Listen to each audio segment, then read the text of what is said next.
invested a lot in your education, and people have invested in you. And let me tell you, the world needs your talents. Man, does it ever. The world needs a lot, and we need it from you. We really do. We need it from you young people. I mean, I'm not speaking for the rest of us up here, but I know I'm getting a little grayer. We need it from you, the young people, because remember this. So you got to get out there. You got to give it everything you got, whether it's your time, your talent, your prayers, or your treasures. Because remember this, you will never see a U-Haul behind a hearse. I'll say it again. You will never see a U-Haul behind a hearse. You can't take it with you. The Egyptians tried it, and all they got was robbed. So the question is, what are you going to do with what you have? I'm not talking about how much you have. Some of you are business majors, some of you are theologians, nurses, sociologists. Some of you have money, some of you have patience, some of you have kindness, some of you have love, some of you have the gift of long suffering. Whatever it is, whatever your gift is, what are you going to do with what you have? Fail big. That's right. Fail big. Today's the beginning of the rest of your life, and it can be very frightening. It's a new world out there. It's a mean world out there, and you only live once. So do what you feel passionate about. Take chances professionally. Don't be afraid to fail. There's an old IQ test, was 9 dots, and you had to draw 5 lines with a pencil within these 9 dots without lifting the pencil. The only way to do it was to go outside the box. So don't be afraid to go outside the box. Don't be afraid to think outside the box. Don't be afraid to fail big, to dream big. But remember, dreams without goals are just dreams, and they ultimately fuel disappointment. So have dreams, but have goals. Life goals, yearly goals, monthly goals, daily goals. I try to give myself a goal every day. Sometimes it's just to not curse somebody out. Simple goals, but have goals. And understand that to achieve these goals, you must apply discipline and consistency. In order to achieve your goals, you must apply discipline, which you have already done, and consistency every day, not just on Tuesday and miss a few days. You have to work at it every day. You have to plan every day. You've heard the saying, we don't plan to fail, we fail to plan.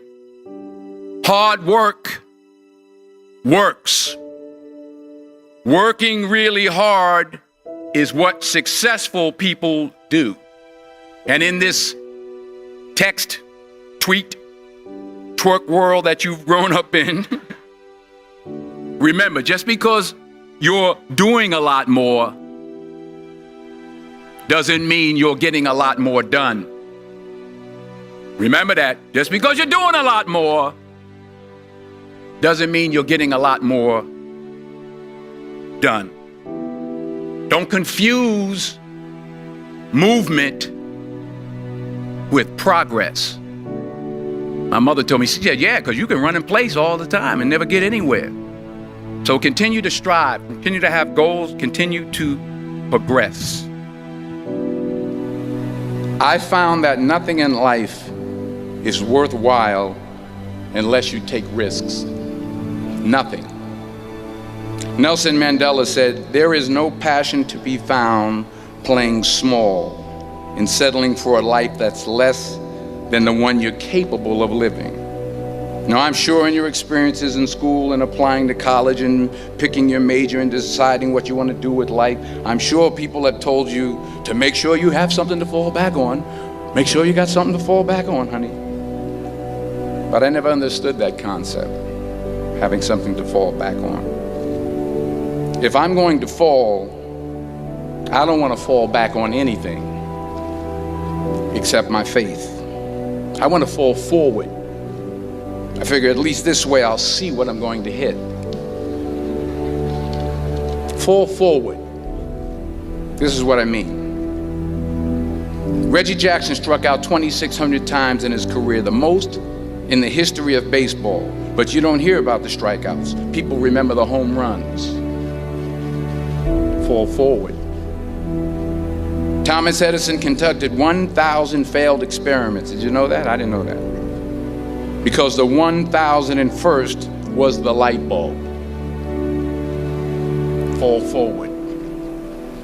Every failed experiment is one step closer to success. You've got to take risks, and I'm sure you've probably heard that before, but I want to talk to you about why that's so important. I got 3 reasons, and then you can pick up your iPhones.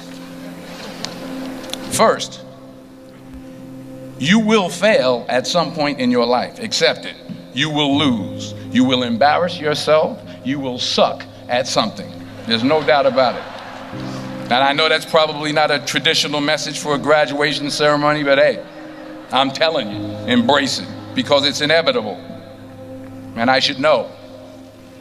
In the acting business, you fail all the time. Early on in my career, I auditioned for a part in a Broadway musical. Perfect role for me, I thought, except for the fact that I can't sing.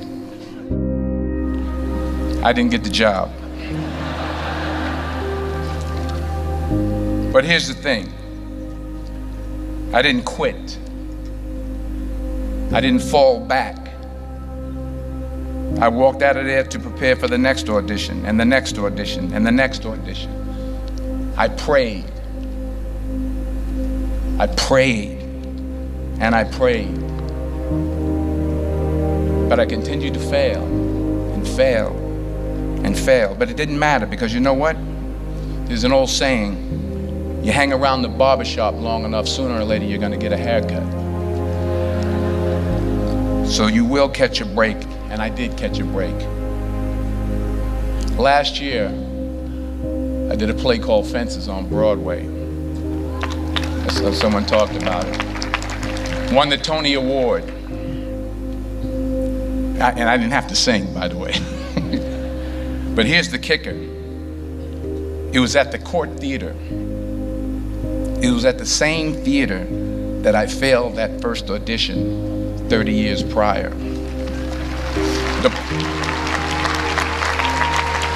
The point is, and I'll pick up the pace, the point is, every graduate here today has the training and the talent to succeed. But do you have the guts to fail? Here's my second point about failure. If you don't fail, you're not even trying. I'll say it again. If you don't fail, you're not even trying. My wife told me this great expression. To get something you never had, you have to do something you never did. Les Brown's a motivational speaker. He made an analogy about this. He says, imagine you're on your deathbed, and standing around your deathbed are the ghosts representing your unfulfilled potential. The ghost of the ideas you never acted on. The ghost of the talents you didn't use. And they're standing around your bed, angry, disappointed, and upset. They say, we came to you because you could have brought us to life, they say. And now we have to go to the grave together. So I ask you today, how many ghosts are going to be around your bed when your time comes? Not only take risks, but to be open to life, to accept new views, and to be open to new opinions, to be willing to speak at a commencement at one of the best universities in the country, even though you're scared stiff. While it may be frightening, it will also be rewarding. Because the chances you take, the people you meet, the people you love, the faith that you have, that's what's going to define you. Never be discouraged. Never hold back. Give everything you got.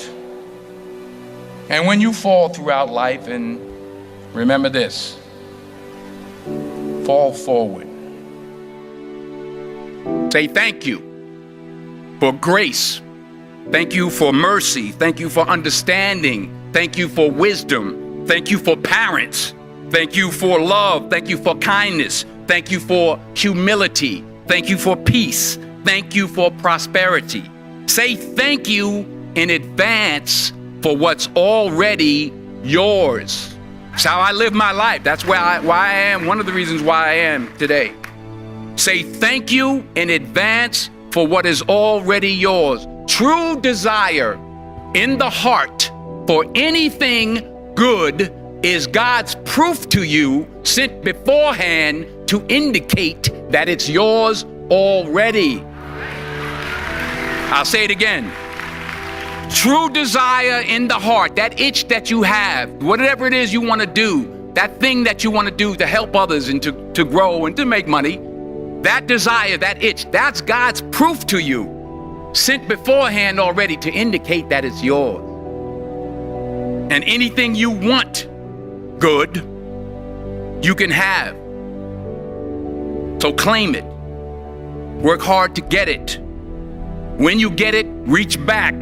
Pull someone else up. Each one, teach one. Don't just aspire to make a living. Aspire to make a difference. Without commitment, you'll never start. But more importantly, without consistency, you'll never finish. It's not easy. If it was easy, there'd be no Kerry Washington. If it was easy, there'd be no Taraji Henson, P. Henson. If it were easy, there'd be no Octavia Spencer. But not only that, if it were easy, there'd be no Viola Davis. If it were easy, there'd be no Michael T. Williamson, no Stephen McKinley Henderson, no Russell Hornsby. If it were easy, there'd be no Denzel Washington. So, keep working, keep striving, never give up, fall down 7 times, get up 8. Ease is a greater threat to progress than hardship. Ease is a greater threat to progress than hardship. So, keep moving, keep growing, keep learning. See you at work. We tend to base our self-esteem on what other people think. And that's not really self-esteem. Self-esteem is supposed to be how we feel about ourselves. And I was just saying how dangerous it is to allow other people to determine how you're going to feel about you. And it's kind of like looking into a broken mirror. You're going to look in a broken mirror and then change your face to try to look good in this defiled, busted, broken mirror. And it just, other people's opinions is a really shitty way to determine how we feel about ourselves. You'll never see a U-Haul behind a hearse. I'll say it again. You'll never see a U-Haul behind a hearse. Now, I've been blessed to make hundreds of millions of dollars in my life. I can't take it with me, and neither can you. So it's not how much you have, it's what you do with what you have. And we all have different gifts. Some money, some love, some patience, some the ability to touch people, but we all have it. Use it, share it. That's what counts. Not what you're driving, not what you're flying in, not what kind of house you bought your mama. Dreams without goals are just dreams, and they ultimately fuel disappointment. Goals on the road to achievement cannot be achieved without discipline and consistency. I pray that you all put your shoes way under the bed at night so that you got to get on your knees in the morning. The one thing I'm the most happy about in terms of my career is the fact that I got there with the grace of God, first of all, but short of that, I got there just by working hard, not partying with the right people, not compromising myself in any way or cutting any kind of deals, just by working hard, just by plugging along, sawing wood, as I like to call it. I'm a 20-year overnight sensation. I don't get life mixed up with making a living. I was there for all 4 of my children being born. When the first one was born, I recognized the difference between life and making a living. Their life, you know, our family is life. You know, acting is making a living. Well, what do you think the biggest difference between doing a play and doing, I mean, it's a cliched question, but I'd be interested to know your answer. I think a part of what Viola just said is that you get to dig deeper and you get another day. Right. And you get the energy. You do a movie and there's 200 people that are used to it and they don't care, and everybody's doing their job, and it comes in a theater somewhere and you're picking your nose at home somewhere, clipping your nails. There's no energy. Right. When I was on Broadway 5 years ago with Julius Caesar, I made a decision to sign autographs every night. I don't know what I did. Yeah, it ain't happening this time. No. Only as I rub my knees, only because my knees are bad, it's hard for me to stand. But. And why did you decide to do that? Well, you know, I wanted to say thank you. It was my way of saying thank you. And the first night, it was like 5,000 people out there. I said, okay, wait a minute. Everybody who has playbills from our show. So, yeah, because it was like people were just wandering up the block. I was like, wait a minute. I forgot I'm on, 42nd Street, Times Square. I was like, wait a minute. But honestly, you were signing for weeks. The energy, and I was out there an hour and a half every night, every show. But the energy you got back, the stories, the 5 little old ladies who just drove in from Detroit. And I'm like, well, what y'all doing tonight? They said, we're getting back in the car, baby. We got to go back tonight. And, a little 84-year-old lady was like, baby, if I was 3 years younger. Oh, true story. True story. Then we had, and I say this also, because I hope it happens with this play. We had some high schools come. We had one school from somewhere, I forgot where, and they were doing Julius Caesar. And some young kid was like, well, my Brutus is a bit different. He's more the classic stoic. But it was great to engage and exchange with these young people. There was an energy. I got more from it than I gave to the people that I signed for. That's, you don't get that. The odd thing about success in film is the budgets get bigger, you make more money, but they become more formulaic. So you don't get the opportunity. So God willing, if I stay around long enough, this is what I'm going to be doing. You're always affected by opinion, but the more opinions there are of you, of me, the less I look at them, because I just can't live my life based upon what other people think about me. So I can't concern myself too much with what other people think. It's just not healthy. I don't think I could continue to do what I do if I was constantly worrying about what somebody thought about it. And anything you want good, you can have. So claim it. Work hard to get it. When you get it, reach back. Pull someone else up. Each one, teach one. Don't just aspire to make a living. Aspire to make a difference. You don't have to compromise yourself. If there's something you don't feel good about, then don't do it. The most important choices I've made was to say no. And I've said no many a time to films that I just didn't, especially early on, I just didn't feel comfortable with. There was one script that was brought to me, I called it the they couldn't kill. Because they were like, he was accused of raping his wife in the 40s, and they tried to hang him, but he didn't die. And they tried to electrocute him. And they were like, it's a comedy. I'm like, it ain't funny to me. So I actually called Sidney Poitier, who I was fortunate at that time to be able to call. And I said, this movie's I'm sick. And they offered me $600,000 to play the they couldn't kill. That's what I called it. I wasn't there. And he said to me, and I'll say this to you, he said, the first 2 or 3 or 4 films you make in this industry, Denzel, will determine how you proceed. He said, I'm not going to tell you what to do, but remember that the first 3 or 4 or 5 films you made will determine how you proceed. I turned it down. I turned the money down. I needed the money. I turned it down. 6 months later, I got Cry of Freedom. So stick to your guns. If you don't feel like you should do it, then don't do it. Because you don't want to be, you don't want to be a negative energy on the set. That's how I feel. So I'm like, I ain't doing this because I'm gonna slap somebody the second day. So I just, it's something. I think the most important decisions you can make as an actor, actress, is saying no. Is saying no. You don't have to take your clothes off. If you don't want to, then don't do it. Number 1, put God first. Put God first in everything you do. Everything that you think you see in me, everything that I've accomplished, everything that you think I have, and I have a few things, everything that I have is by the grace of God. Understand that. It's a gift.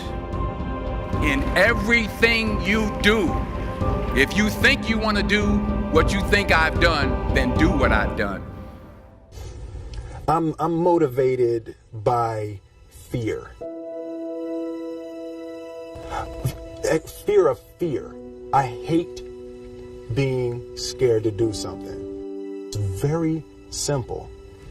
This is what I believe, and I'm willing to die for it. Yeah. Period. You can't be scared to die for the truth. The truth is the only thing that's ever going to be constant. And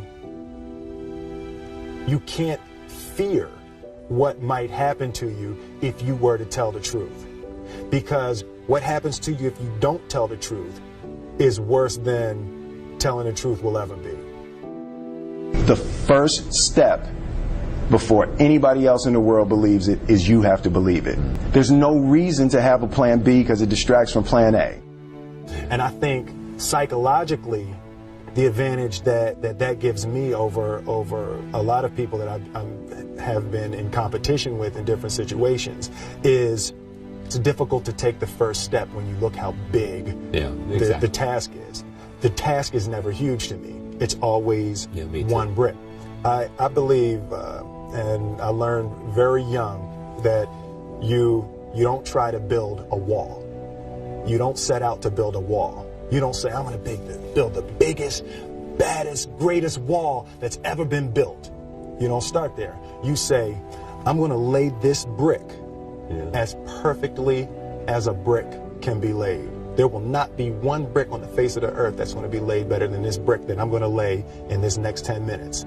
And you do that every single day. And soon you have a wall. And soon you have a wall. I've never really viewed myself as particularly talented. Where I excel is ridiculous, sickening work ethic. While the other guy's sleeping, I'm working. While the other guy's eating, I'm working. The separation of talent and skill is one of the greatest misunderstood concepts for people who are trying to excel, who have dreams, that want to do things. Talent you have naturally. Skill is only developed by hours and hours and hours of beating on your craft. I always knew that I could work hard enough. There wasn't an issue with discipline, or there wasn't an issue with the ability to sacrifice or the willingness to sacrifice. There's no easy way around it. No matter how talented you are, your talent is going to fail you if you're not skilled. If you don't study, if you don't work really hard and dedicate yourself to being better every single day. This one year, my father had his shop, and he decided for whatever reason that he wanted a new wall on the front of his shop. So he tore down probably about 16 feet high and probably about 30 feet long. He just completely tore the wall down, and my brother and I had to dig a 6-foot hole. We were mixing for the foundation. Right. We were mixing the concrete by hand. A year and a half. We were building this wall for a year and a half. Every day after school, we would come and mixing concrete, putting it in the hole, doing it. And it was just myself and my little brother. And I remember standing back, looking at that wall saying, there's going to be a hole here forever. A year and a half later, we laid the final brick. And my father stood back with my brother and I know he planned this. He says he didn't, but I know he had been planning this and writing this for his for the past 2 years. But we stood back, we looked at the wall, and he looked at me and my brother and said, "Don't y'all never tell me that you can't do something," and walked into the shop. As a child, my parents always told me you could be whatever you want to be. You could do whatever you want to do. And you know, that office, that position, the highest office on the face of the earth, it was something I heard my parents saying it, but I didn't totally believe it. Yet I went out in the world and I carried myself and I held my head high and I stood there and I looked people in their eyes and I talked to people as if I was deserving of everything that this planet has to offer. I really want to say to children out there and to people who are watching, Confucius said one time, he who says he can and he who says he can't are both usually right.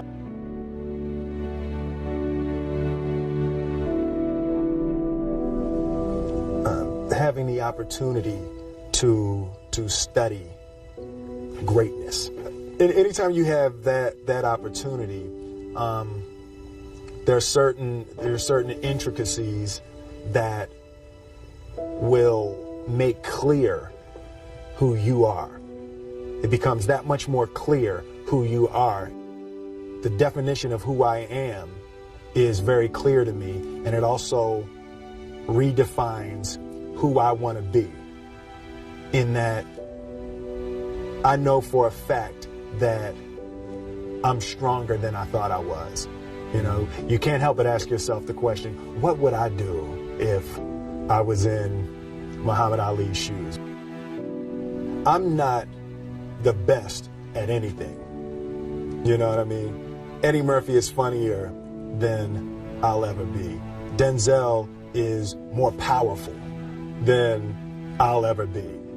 I think that my strength is I can do everything well.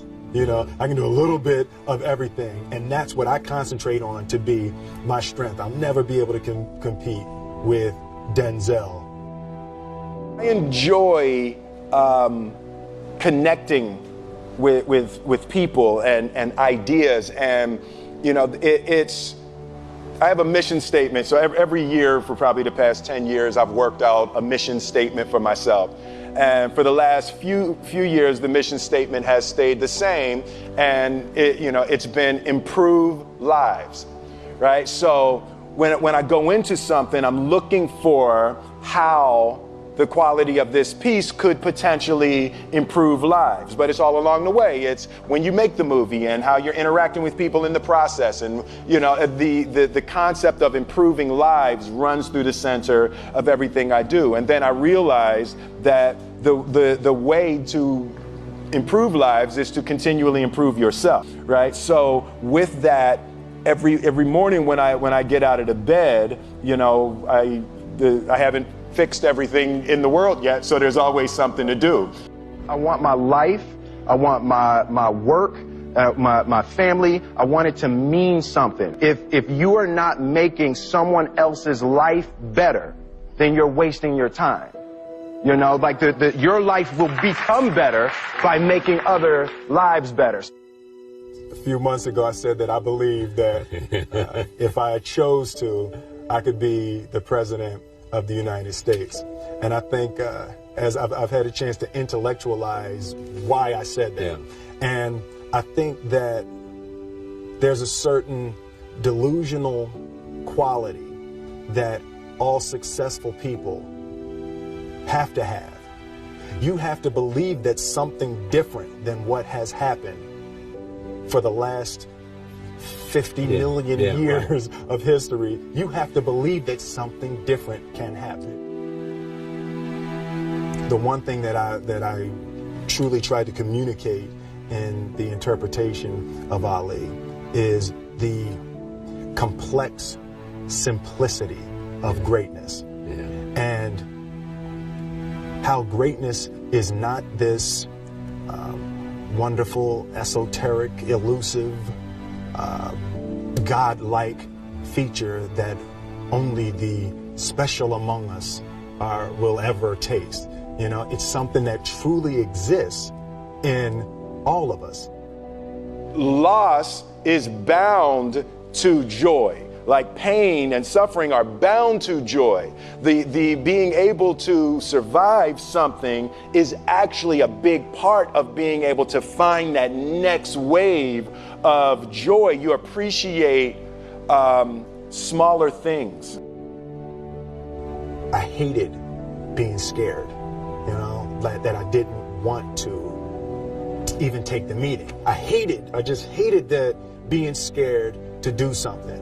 And I think what developed in my early days was the attitude that I started attacking things that I was scared of.